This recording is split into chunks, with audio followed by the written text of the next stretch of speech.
All right, so welcome to the Sarcasm and Liberty live stream. I am Josh. You get most of the people who watch this show should know me by now, but I'm filling in for Mike. He usually does our Wednesday streams. He had to work tonight, so I'm going to fill in for him. The panel tonight, we have Annoyed Minarchist Otter. We have Eric joining us and Michael, which are all three regulars by now. So, Michael, you had a shout out you wanted to give before we get started. Yes, I just wanted to give an honorable mention to my good friend Connor Spinks, who is currently competing at the World Series of Poker tournament right now. So, Where's that at, buddy? I'm not sure. I just know it's a World Series of Poker event, and it's cool. A big time event. Well, good luck to him. Especially if he's a libertarian. No, I'm just kidding. Anyway, so tonight we got two main topics I want to discuss. One is the GM closing. I think it's 3 different plants right now, laying off about 15,000 workers, I believe was the last number I saw. And then we're going to discuss the whole Migrant Caravan. So when I talk about the GM plant closing, there are, I did a lot of reading today. There's a few competing, everybody's trying to, when you have something like this, especially when it results in the loss of thousands of jobs, the first thing on everybody's mind seems to be who's to blame for it. And then typically a lot of the left, from what I've seen, are trying to immediately blame Trump. A lot of the right are trying to immediately blame GM. A lot of the blame towards Trump goes towards his tariffs and stuff. So, essentially just taxes that he's putting on things. So I do want to dive into that. First, I want to say probably the most reasonable article I read on the whole thing was actually by Vinnie Marshall, which if anybody follows Think Liberty probably knows him by now. But yeah, Vinny wrote about, yes, tariffs have a part in it, but you can't solely blame it on tariffs. It's kind of this perfect storm of the market and tariffs and all these things kind of falling into place at the wrong time that essentially kind of led to something like this happening. So I'll read an excerpt. What seems to be happening is a bit of a perfect storm. In an attempt to get ahead of consumer demand, adjust to offset losses from economic policy, and pivot in the face of consumer preference, GM and Ford alike are tightening things up.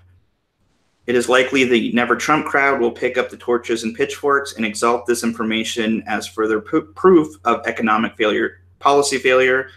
But there's a more meaningful discussion to be had once you peel back the team sports political rhetoric. So I'm sure everybody's got their own thoughts on what's been going on.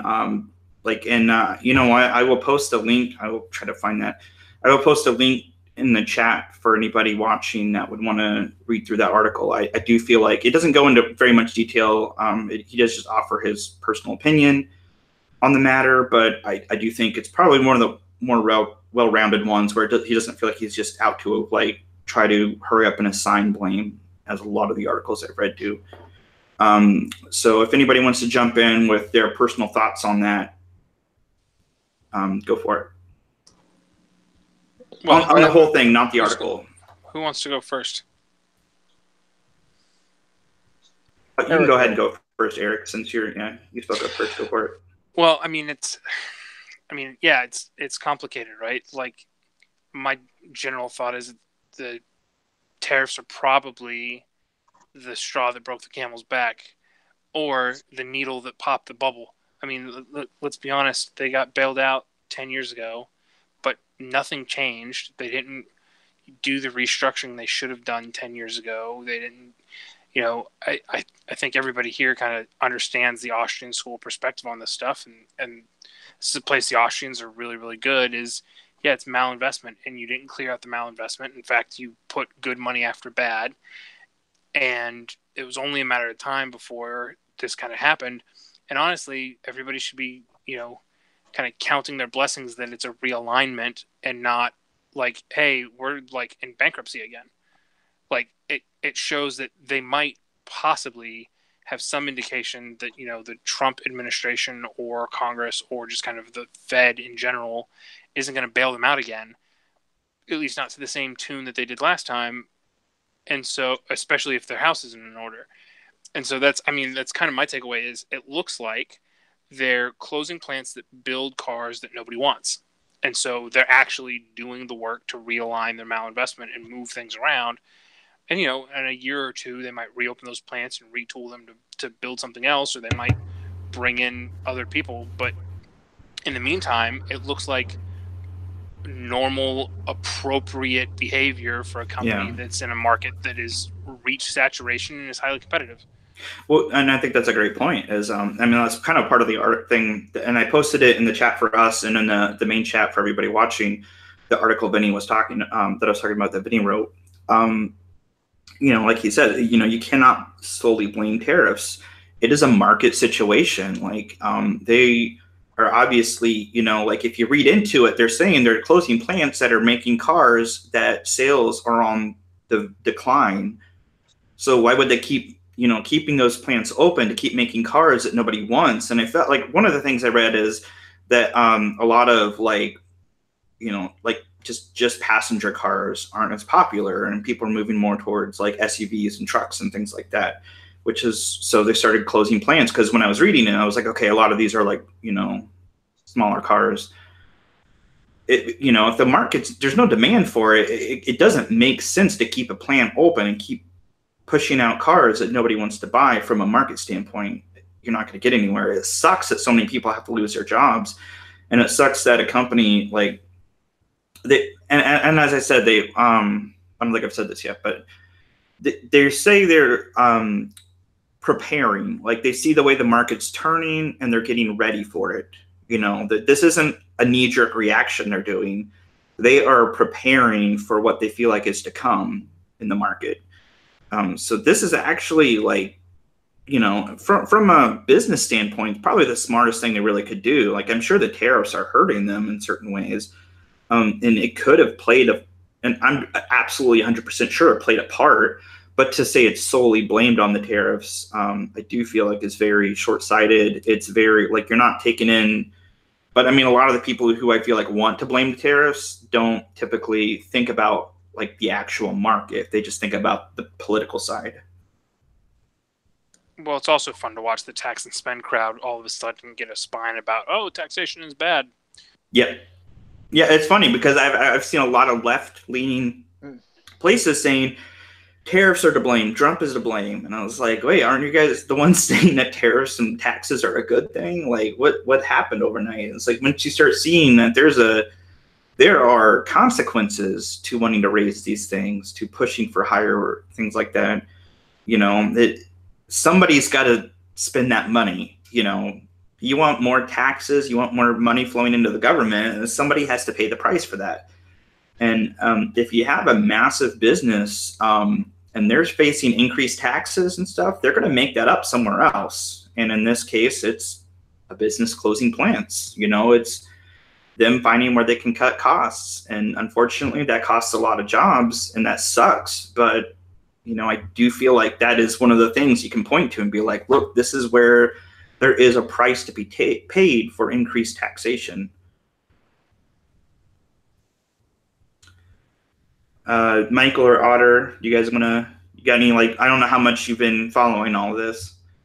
Yeah, I mean, you know, if people want to blame tariffs that usually don't blame tariffs, I mean, I guess we can take the political win on it, but, you know, like you said, it's more than that. It's the whole market. You really think about the auto industry. The used auto industry is huge.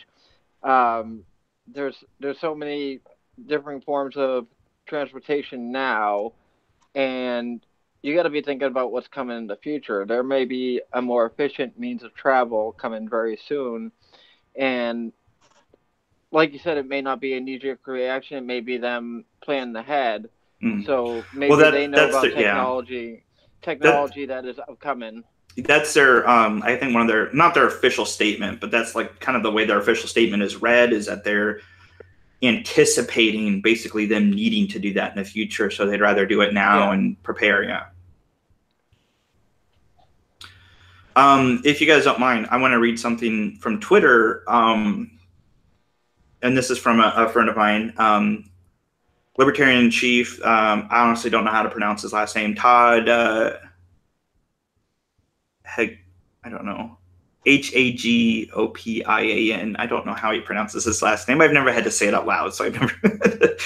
But yeah, what's that? Hagopian or something. Hagopian, yeah, I don't know. I don't know if it's the G makes a J or a G sound, whatever. Yeah, he's been a friend of the page, and he posted something I thought was interesting, and I wanted to get your guys' opinions on. He says, it's adorable that the president and Congress demand that GM keeps jobs in the U.S., even if they're not needed because of the subsidies that they have paid or passed/paid to the company in the past. This is quid pro quo between a corporation and the federal government right in the open. Any opinions on that? I heard somebody say, yep. Is anybody surprised by that? A lot of people are. Surprisingly, a lot of people are like blown away by that. Did they not hear Trump specifically say that we can't, like, you know, cut ties with Saudi Arabia because we're selling them $100 billion worth of weapons? Like, this is how this works. Yep. Well, that's the thing too, though, is if you like me, Tim, and Mike have that Church of Trump page, you know, and you will be surprised how far people will go to defend him and how much crazy nonsense they're willing to just flat out ignore to support him. And then in you know, the reverse, you'll be surprised. Like, I don't think anybody will really be surprised because we just had Obama, but you know, like, it was Obama's birthday and people were calling it like Obama Day or something. And like, it was just like, man, people were like so hardcore, just ignoring so much, like so many of the atrocities he committed. And I was like, how can you like be so anti one guy and then so pro the other guy that does the exact same horrible things? It just makes no sense to me. But well, because it's red team versus blue team. Yeah, exactly. Yeah. I mean, that's all it's come down to at this point. It doesn't matter who it is. It's just straight, you know, team A versus team B, and we're going to split the stadium basically in half, one side versus the other, and look at the election results and go, yeah, I'm on team blue, Yep. so it doesn't matter what team blue guy does. Well, It only matters what team red guy does. It's like watching the NFL with somebody who's like, the refs are always in the pocket of somebody. It's Yep. like, you know, it's same human behavior. I like that you even mentioned Well, it's sports. like the NFL. It's like the NFL, but it's always the Browns versus the Cardinals. Right. Yeah. They're both losers. Yeah. I like that you guys brought up like football and stuff, because it actually brings me back to that quote I brought from Vinny's article earlier is but there is a more meaningful discussion to be had once you peel back the team sports political rhetoric. And I feel like that's a very applicable term to use. Is, you know, like, there's so many people who are rooting for their team and are rooting against the other team that they don't stop to think, okay, you know, what's the actual situation here? It's more, I have to find this reason to lock in why I don't like this guy, and find a reason to lock in why my guy is good or why my side is right. And I feel like a lot of the articles I read today have demonstrated that so much. You know, it's more of a concern about how can I find fault against Trump, or how can I find reasons to still support him. You know, it completely misses the whole like actual like meat of the situation. Okay. From the chat, and Alicia Roy is actually joining us, so thank you for watching, Alicia. I don't know if this is your first time watching us or not. She brings up, we view political leaders as a reflection of ourselves. We have to be in the side of right, therefore they are right. I think that's a good way to put it. We kind of choose our leaders. We choose our leaders because we think, hold on, let me think. Yeah, so we're choosing who we want to be right. Like, so we'll start to make excuses for them because we want to feel like we are right for choosing that leader. Yeah, that makes sense. I mean, the way I read it probably didn't come across as intelligent as she wrote it, but yeah, no, she makes a good point. It does very much seem like that. A Yeah. lot of people. Go ahead. I mean, any sports fan can relate to that. It's like, Yeah. no matter how bad your team is, you're like, no. They got a real chance next year. They got some young talent coming up. It's you always find something to defend about your team. We've got a whole lot of draft picks this year. Yeah. Oh yeah. And I'm not even a sports guy, and I've recognized that kind of talk. I've seen people like lose a game and be like, "Oh well, this." It's with anything. It could be like a band like no, Led Zeppelin is way better than Queen. I don't know what the hell you're talking about. Yeah. Well, I mean, go listen to AM sports radio for like, I don't know, half an hour. Doesn't matter what city you're in. Pick the AM sports talk radio show, and then. Oh jeez. Are you okay there, Otter? You're bringing in a lot of static. There we go. Okay. And then so go listen to your sports talk radio for an hour, and then go listen to whatever the conservative news talk radio on is, and then go listen to NPR. You're not. I mean, the only thing different about NPR versus the other two is tone and cadence, but it's the same talk. It's the same stuff. It's the same language. It's the same. And this is like me. As somebody who's kind of like, I don't follow sports. I'm an outsider on sports. The most sports I do is going to like the minor league baseball game in town, and I actually find that enjoyable. Just mostly because my kids are with me and stuff.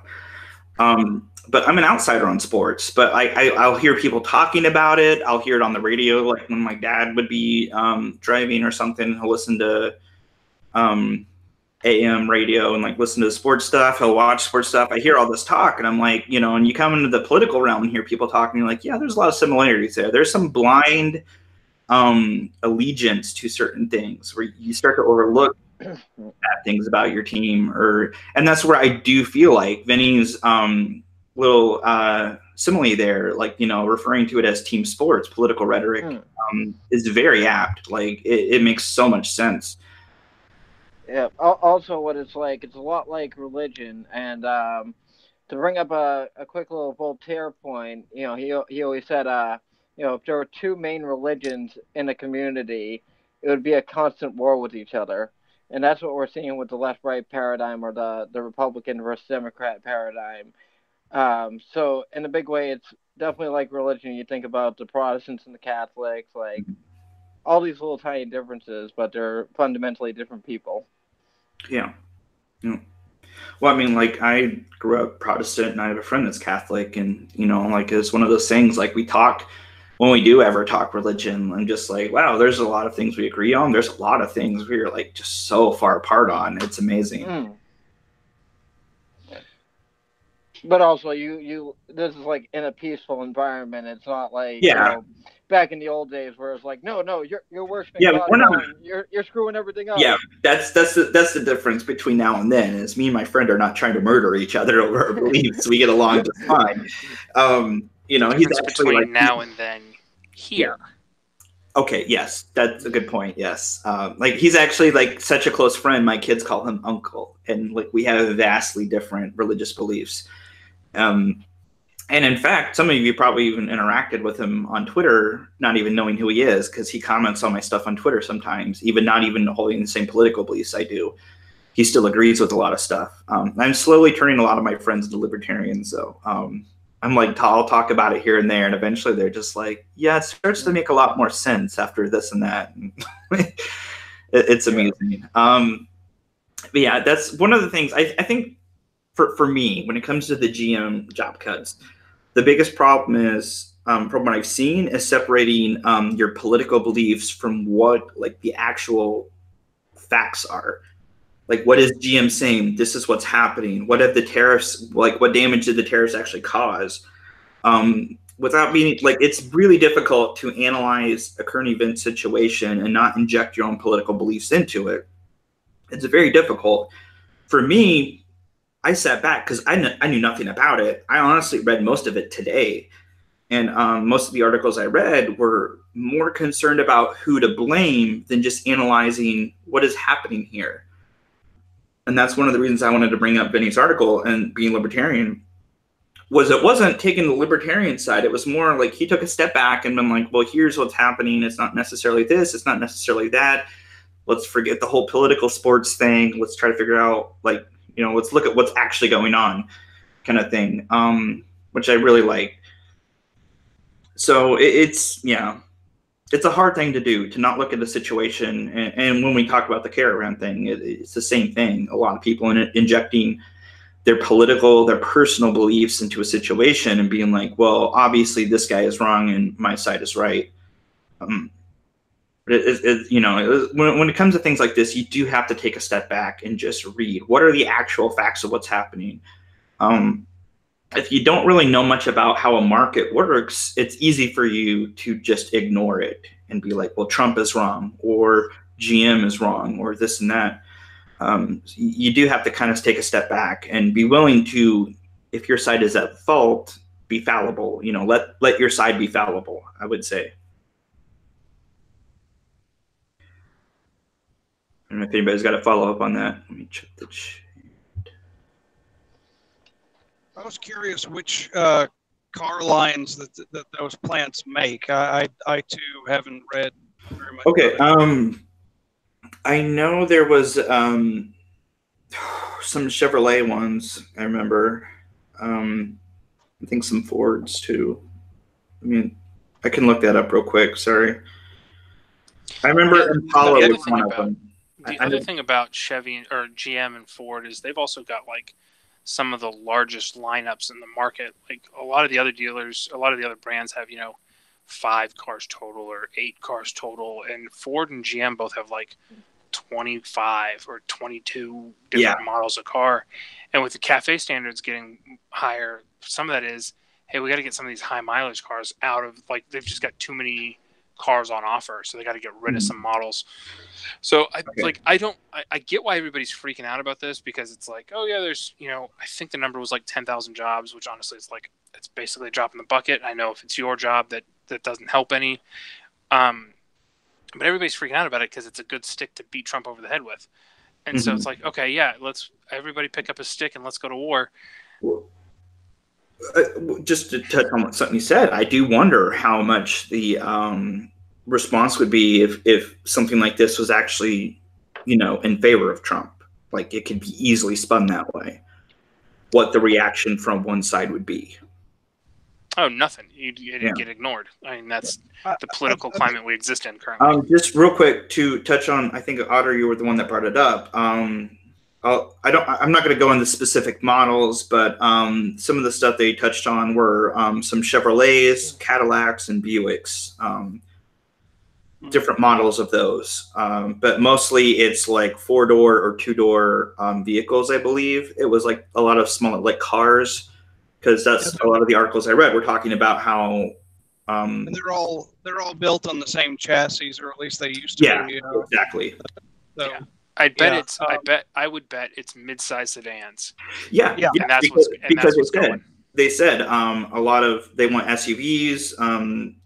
They're saying customers want SUVs and trucks, hatchbacks, all the like bigger cars. So a lot of these like sedans are being starting to be phased out. Actually, I could give you 6 specific models right now: a Buick LaCrosse, a Cadillac CT6, Cadillac XT6, XTS, Chevrolet Cruze, the Chevy Impala, and the Chevy Volt. Those are all specific models that are being just discontinued because of the closing plants. The CTS and the Impala are basically the same car, and they're a big full-size 4-door sedan. Yep. I always liked Impalas, though. Yeah, the newer ones aren't great, but whatever. That might have something to do with it too. The Volt is their crossover hybrid plug-in, whatever, that like never did very well. The Cruze is their base model, entry model, like 2-door hatchback thing. It's tiny. They're not selling the diesel ones too well, which I consider to be the best one in the Cruze. And the Volt was the one that Obama specifically said, this has to be built in number. We have to have these, that was part the Obama-mobile. And it was part of the bailout package was that they had to had to get that thing off the ground. Yeah. Yeah. I could show you, like, I'm going to do it in a second. Give me a second to pull up the thing. I'll show you pictures. Like, surprisingly, all these cars look very similar, and I'm not surprised that they all are like. It looks like every one of them is a 4-door as well. Well, GM has never built small and with quality. It's never been something they've been able to do. You know, well, they can't afford it at this point. Yeah, exactly. They have legacy costs that the again, it doesn't dealerships don't have. They're not meeting the market, which is a big, it's a big thing. Like that's what I always say is like if a company is laying off a ton of jobs, see where they screwed up in the market. Like what did they do wrong? We should also mention, as libertarians, that the government is partially responsible for their costs being so high. You know, let's just set aside the bailout and all that.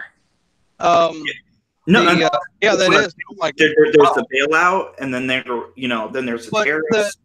The safety. I'm talking about the safety standards and the cafe standards. In Europe, they can build all those little econo boxes that wouldn't pass our crash tests because. Because our headlights have to be a certain height, and this, that, and the other, and now we have to worry about pedestrian crash standards and all this crap, and nobody will get out of the way. And I thought, maybe I'm going off on the wrong track here, but I thought one of the things that Trump might counter with to shutting these plants down is, tell you what. Let's see if we can't whittle some of this crap out of the way as part of my deregulation program. I'd love to see him throwing some of the cafe standards to the wind or pushing them out because it's an executive thing anyway. Congress didn't set the cafe standards. Obama did, at one point, and then it was Bush, and then it was Clinton, and then it was, so on and so forth. And wait. I'm pretty sure the cafe standards at some point the original reasoning was like it was a congressional mandate for the Department of Energy. Real quick, I want to while I'm screen sharing show everybody the cars I talked about, and then I'm going to post this specific link in the chat for everybody else to check out because they have breakdowns for why they believe each car. I only checked that one, so I can't honestly say this for sure, but in the one I checked out, there was no politics involved. They were talking about market and the cars themselves of why they think it might be on its way out. So I'm gonna, it's not a political, it's autoblog.com. So it seems like a person that doesn't really give a crap about politics or just talking about the cars themselves. So here's the Chevrolet Volt. That's not the Volt. That's the CT. That's the Cadillac CT6. The Volt's the one up. My bad. That's the Volt. That's the Volt. Thank you. I was on the wrong spot. That's the Volt. This is the CT6. Thank you. Here is the Impala. There is the Cruze. There is the LaCrosse. The Cadillac XTS. And that was it.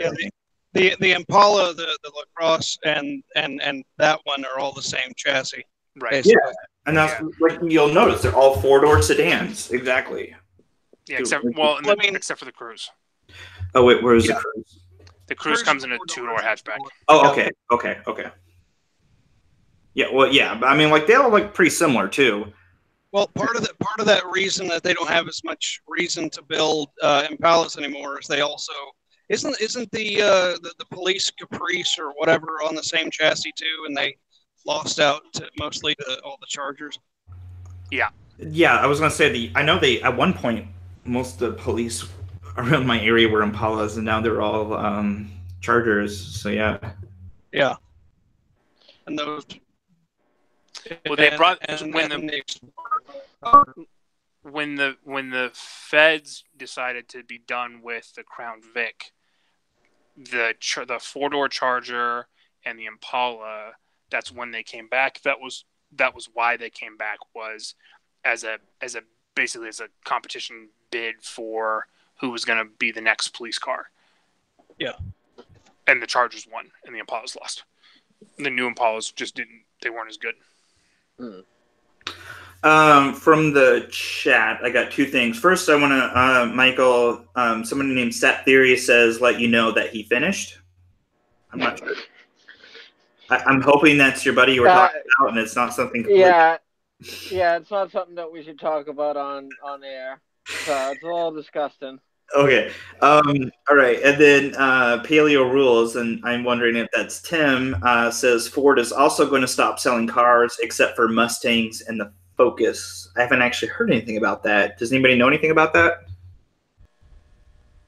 Didn't Dodge say they were only going to sell like minivans and pickups now?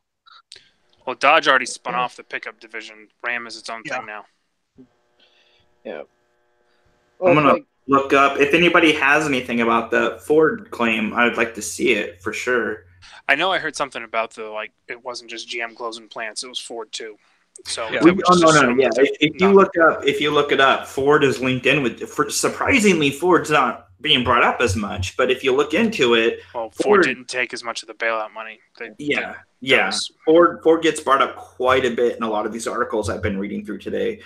They're getting lumped in with GM in kind of like not in as much of a public way, but they're kind of like low key being lumped in. So I think here's the thing too, something I wanted to bring up, and I definitely wanted to get the panel to and anybody watching, if you have an opinion on this. Part of the thing that is getting GM a lot of heat is that, from what I understand, one of the plants that they're closing is in Poletown, which they actually displaced residents to build. Like they ended up leveling part of the city and building a plant there. This was a long time ago. Using eminent domain? I'm not sure if they used eminent domain. I know they there was talks about there was a buyout and stuff like that for people who are living in the area. That sounds like eminent domain, all right. It was a buyout, all right. Just search Poletown GM.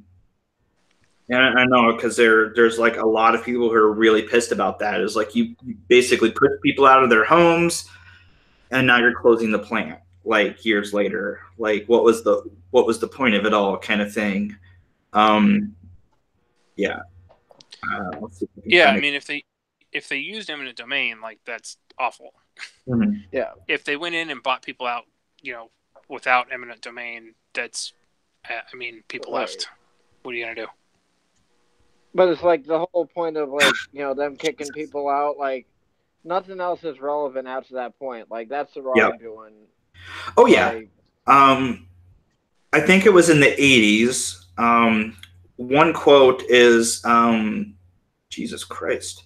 It's from a Polish person who immigrated to Detroit, which is where this neighborhood was. Poletown was a neighborhood of Detroit.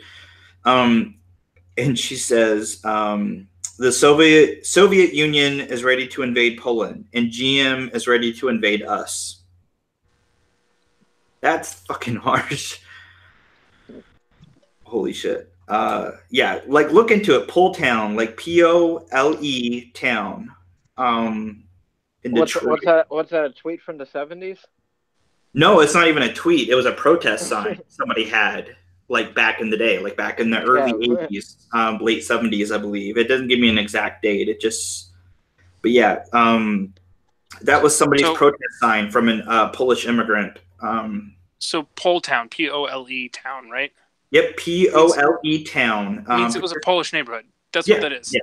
So they're pissed that they got pushed out, and that the Polish people got pushed out of. Yeah, in the 80s, especially with But if it happened 40 years ago. Yeah. That's what it sounds like. And so you're going to be pissed that they're closing the plant now, 40 years later. 40 years, all kinds of crap could have happened in 40 years. You don't know what that neighborhood would look like now if GM had. No. It's not those specific people either. Okay, it was in 1981 was the year. The entire workforce that they would have hired at that point would all be retired by now under union benefits. Two generations worth. It's two generations worth of retirees. Yeah. Well, the people who are pissed now, it's not those same guys. What it is people who are hey, wait, didn't you just? Okay, here we go. I will just read from this.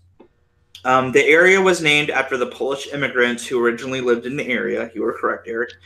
A portion of residential area known as Poletown became the General Motors Detroit slash Hamtramck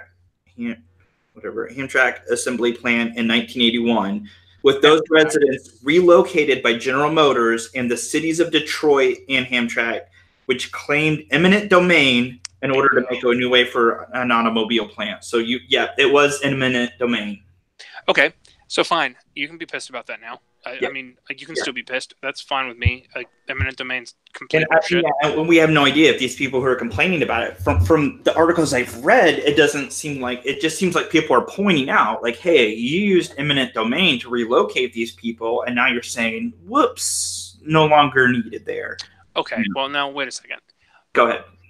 Obviously, I'm anti-eminent domain. Mm-hmm. Meanwhile, how could any business go, oh yeah, we know what's going to happen 40 years from now? That's true. So that those are two different arguments. Mm-hmm. Now, if they wanted to be really cool about it, right? Like if the city of Detroit and GM wanted to be cool about it, they could go, hey, here's the deal: we're shutting the plant down, and we're going to give everybody their land back. Like we'll just sell it to them for $1 because they're bulldozing parts of Detroit anyway. Mm-hmm. Like, hey, if you want to come back, like, you know, we can convert the old facility, we can tear the facility down and rebuild houses. We'll sell you your land back for $1. Like that would be a cool thing for them to do. I mean, eminent domain is bullshit in the first place, but I mean, if they wanted to do a PR win while they're shutting plants down, that would be one way to do it.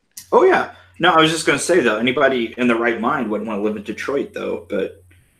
Yeah, I don't understand why the city council of Detroit isn't sitting there saying, what does it take to keep you guys here? Because, you know, we're not exactly flush for jobs. Yeah. Now, if you search it, like just search Poletown GM, you'll see a lot of articles saying like, well, in retrospect, but like Eric pointed out, a business has no way of knowing that, you know, 40 years down the line, this is what's going to happen. They don't know that, but using eminent domain to begin with was certainly wrong. Like that's what we should be focusing on, not that it was useless. It's that it happened in the first place. Right. Exactly. Well, and you know, to Otter's point about like, hey, it's not like they're flush for jobs. Like, what can we do to keep them here? Here's the reality. Much like the mills and stuff in New England 20, 30 years ago, all the car manufacturers are moving south to right to work states because the thing that's keeping GM and Ford from being competitive is they've got legacy overhead that they can't afford anymore. Mm-hmm. And so, you know, they're the last two American car manufacturers. Everybody else is overseas, and everybody else has negotiated out of their, you know, union contracts or paid everybody off or whatever.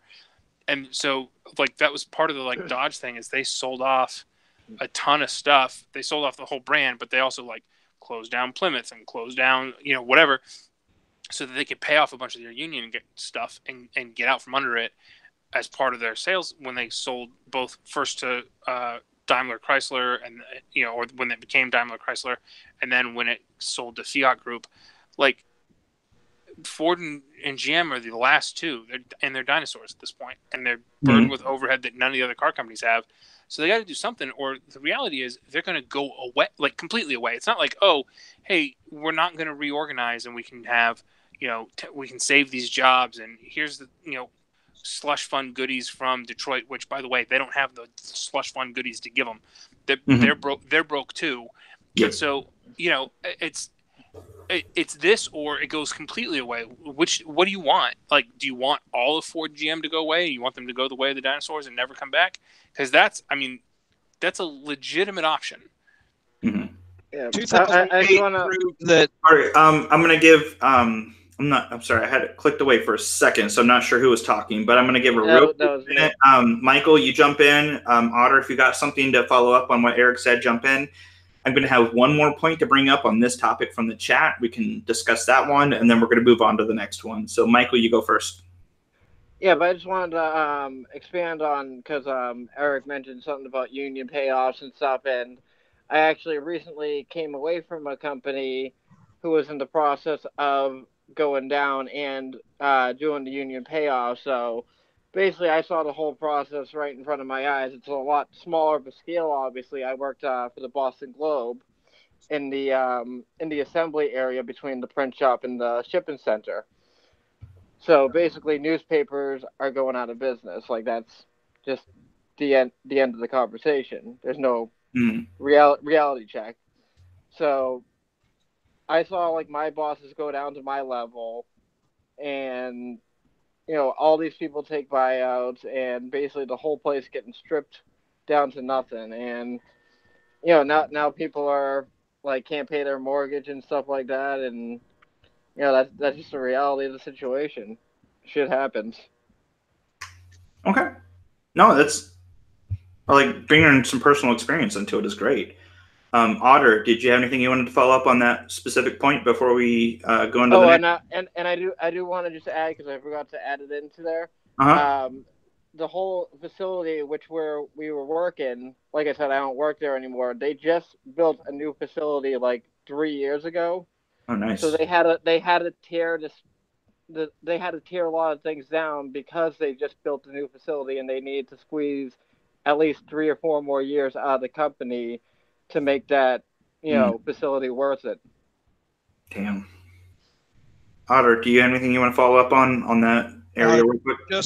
Just that 2008 proved that the only way you reach union management is complete economic illiteracy. Yep. Economic illiteracy is rampant these days. Yeah, they essentially threw a tantrum in 2008, said we're getting it, or screw you guys, we're going home. Yeah. And the government was standing behind GM saying they get what they want. Mm-hmm. Yeah, I wish they'd just gone home. Yeah. Yeah. No, like Eric said, I wish they would have just gone home. Yeah, exactly. Okay. I wish GM would have everybody would have just shut their doors and said, all right, we'll sell everything off. Y'all have a good one. Yeah. Okay. And that's what's coming. Like, let's be honest. Yeah, that's definitely. It's just a matter of time. Mm-hmm. Look at how much cars cost these days. I mean, we're doing 10-year loans. Yeah. That's a failing paradigm in the first place.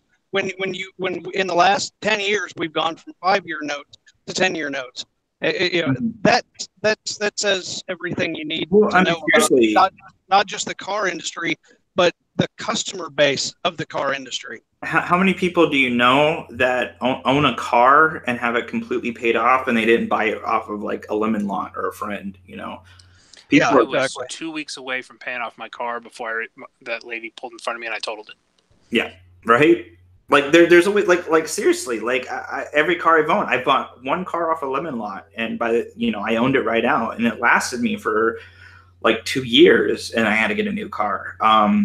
And then like every car I bought since, it's either just been just complete garbage, or by the time or before then, where I'm like, okay, I need a new car.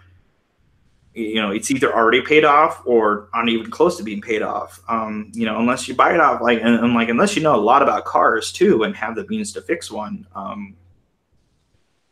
it's hard to, just buy a car, and think this is the car I'm going to have for the next 5 or 10 years, like especially 10 years. Like, who buys a car and thinks they're going to have it for the next 10 years? It's hard these days. People who buy Jeeps. What's that? I said people who buy Jeeps. No longer do we have cars that we can find the nearest 65-year-old guy to listen to it for 2 minutes and diagnose what's wrong with it and then fix it with a screwdriver. Yeah. Okay, I want to bring up real quick, since we were talking about eminent domain, and this is going to be possibly a little bit of a sidetrack.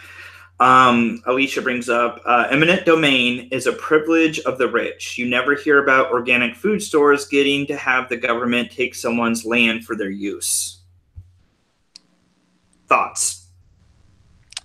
I'd look at Whole Foods just to see, but I doubt it. They're usually more, community conscious than that.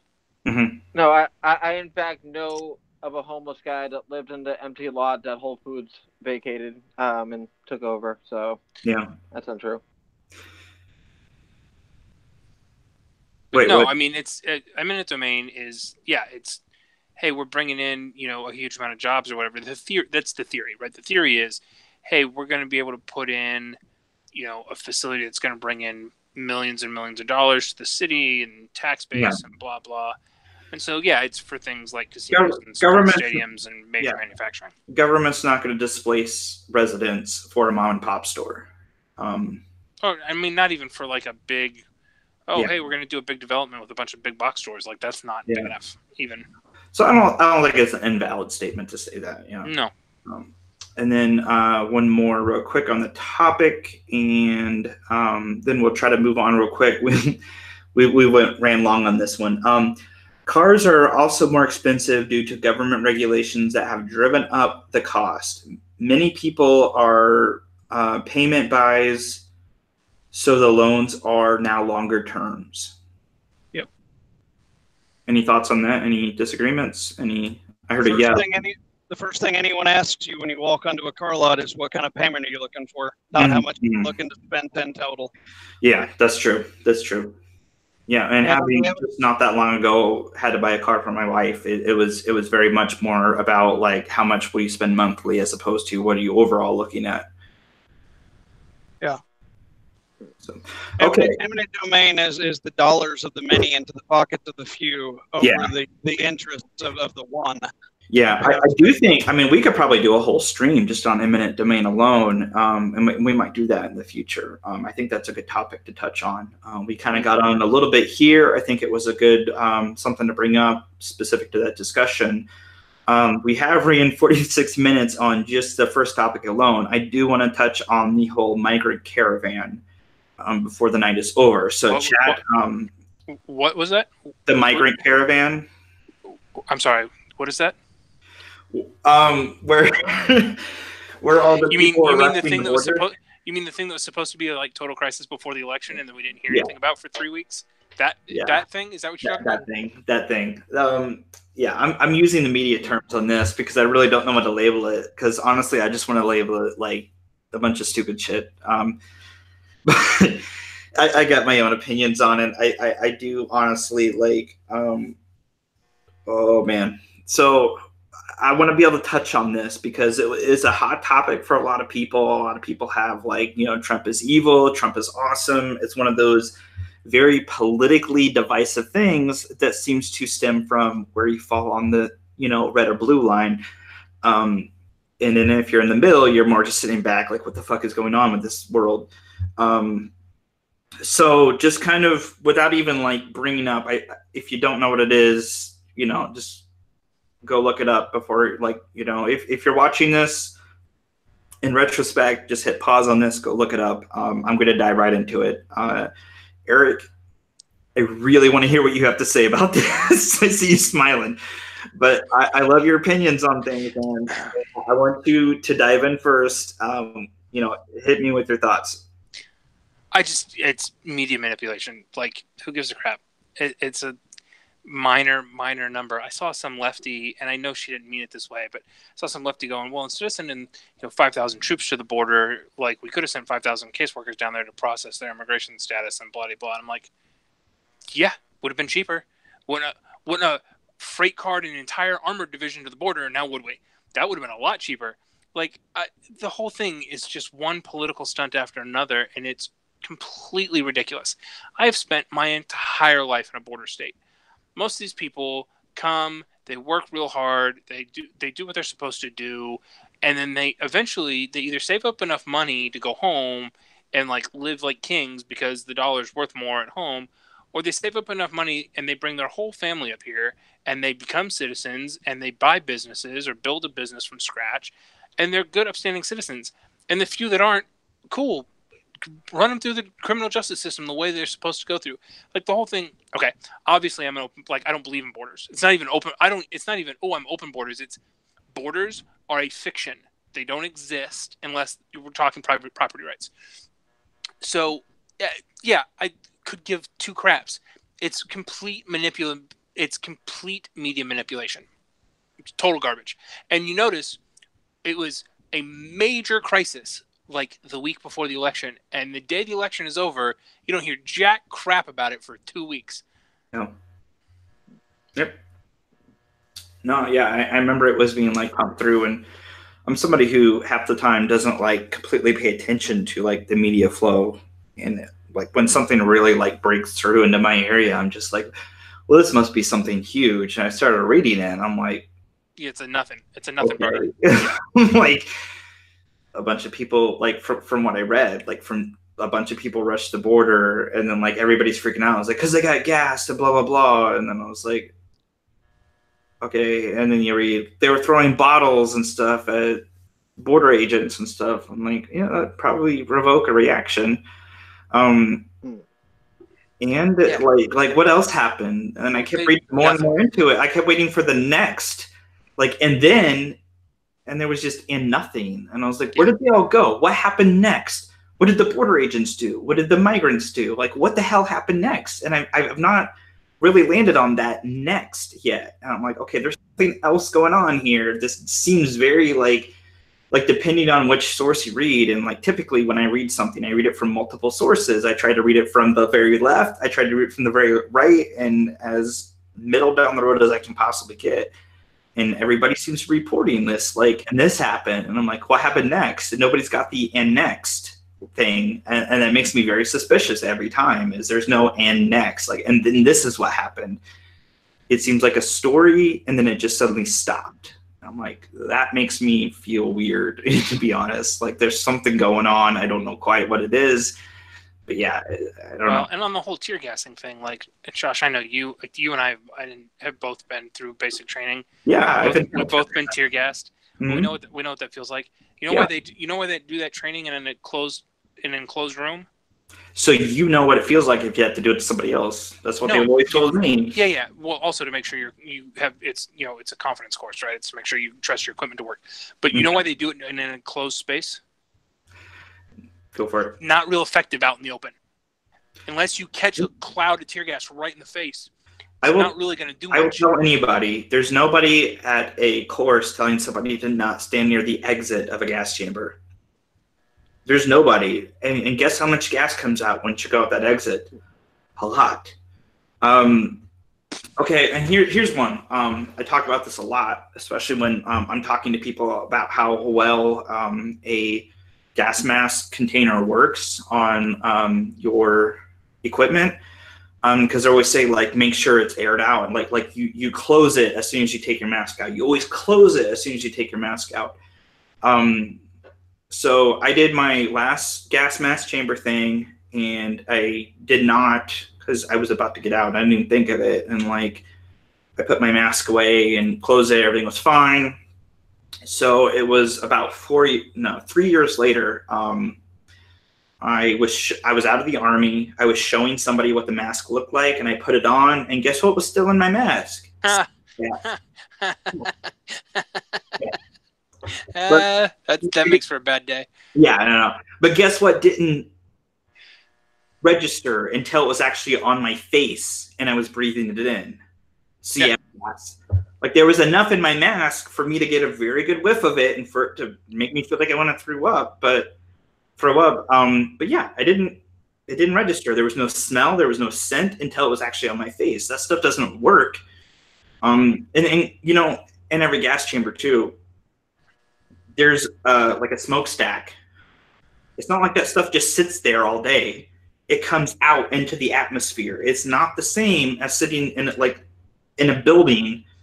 Right. Tear gas is for getting people to come out of buildings. That's what it's designed for. So using it out in the open like that, it's like, just run away from where the smoke is. If you're not near where the smoke is, you're fine.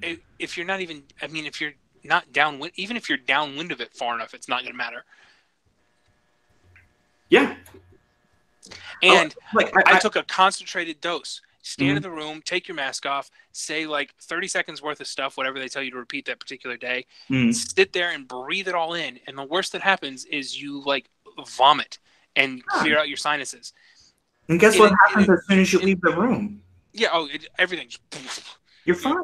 Oh yeah. Give it 5 minutes. You might purge, but it's not like you're ruined for the rest of the day. No. You know, 5 minutes later, you have lunch. After you get gassed, you leave the room, you throw up, your eyes water, and then you go on with training for the rest of the day.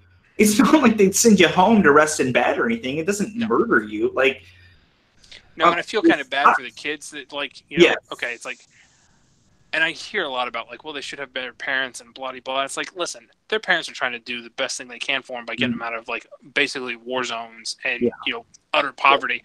Poverty that most Americans can't even begin to imagine. So Yeah. Should the parents maybe have stayed away from the wall while the adult men went and rushed the wall? Nah, maybe.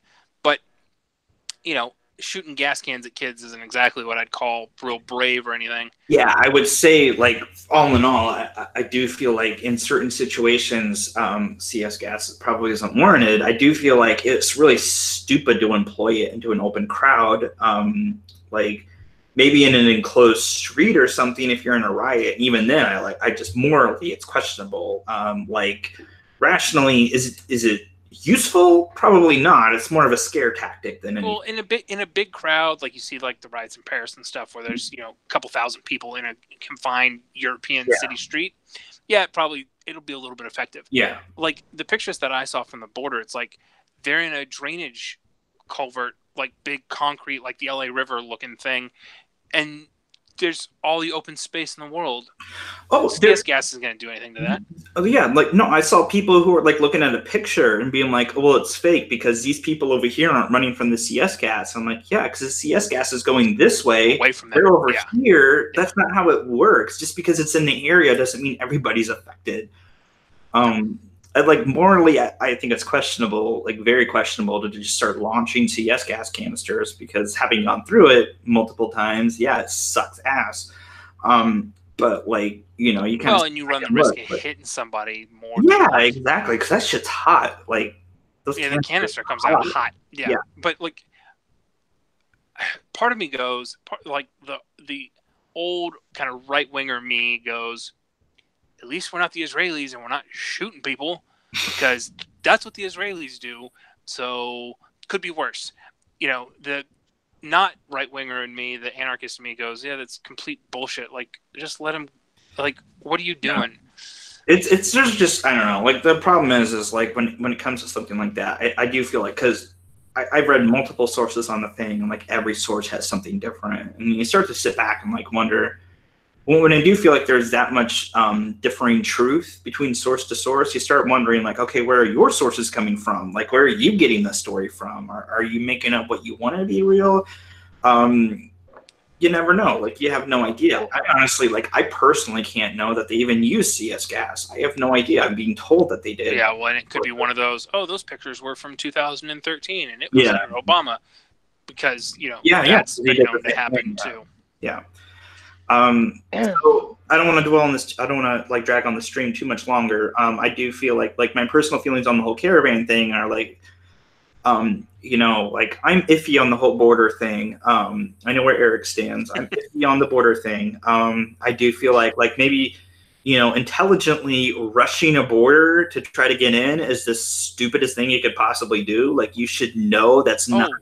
You should know that's not going to work out well. I've crossed into Mexico and back, illegally. Yeah, it's not hard. Dude, there's thousands of miles of empty. Yeah, that's one of the reasons I think a border wall is just ignorant. Not complicated. Yeah, to sneak across the border. This whole thing screams that it's staged. Oh, we're going to put all 10,000 of these people in one spot in Tijuana, of all places, because we want to push. Because we're not going to do the border city in Texas where it was like a straight shot up the highway. No, we got to go to California because it's going to play to the sympathies of people in California more. The whole thing screams of media manufacturing. It does there's a lot of convenient pictures and stuff. I don't know. I read the whole thing and I'm just I don't know. I think there's a lot of morons that think I don't know. I'm okay, if I'm me and I'm trying to get into the U.S. illegally, I'm not going to go to the most obvious spot. I'm not going to go to the spot where somebody's going to be capable of taking a picture of me. So real quick, Michael and Otter, just if you have kind of an overall concept on this whole border, the whole caravan thing, if you want to bring up before we close out.